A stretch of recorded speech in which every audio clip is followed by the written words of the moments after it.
The defense will start presenting its case today in the penalty phase of the Marathon bombing trial. Lawyers for Dzhokhar Tsarnaev are trying to convince the jury to spare their client's life and sentence him to life in prison.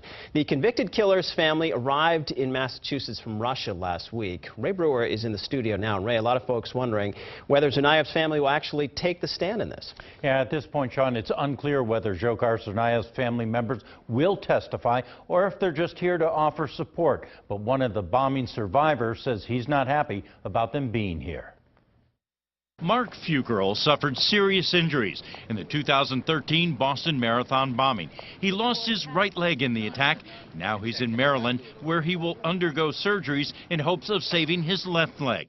Fukerl will not be in Boston as the defense presents its case in the penalty of Dzhokhar Tsarnaev's trial. But last week, he did take the stand, facing down the man convicted of setting off the bombs. He knew I was looking at him.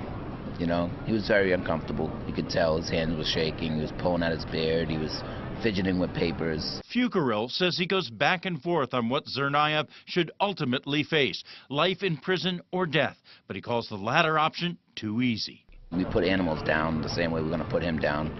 So is that really a bad thing for him? Fukerl also takes issue with the arrival of Tsarnaev's family members from Russia. He wants to know why taxpayers have to foot the bill for them to be here. Well, they're getting their meals paid for.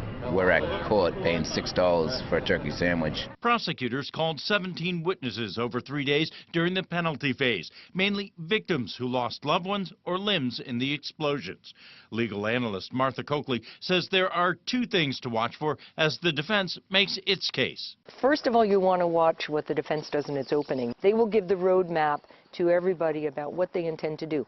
Second, look for who their witnesses are and actually what they say. The defense is also expected to call experts who can testify about the political climate in the volatile region of Russia, an area bordering Chechnya, where the Tsarnaev family lived before moving to the U.S. a decade before the bombing.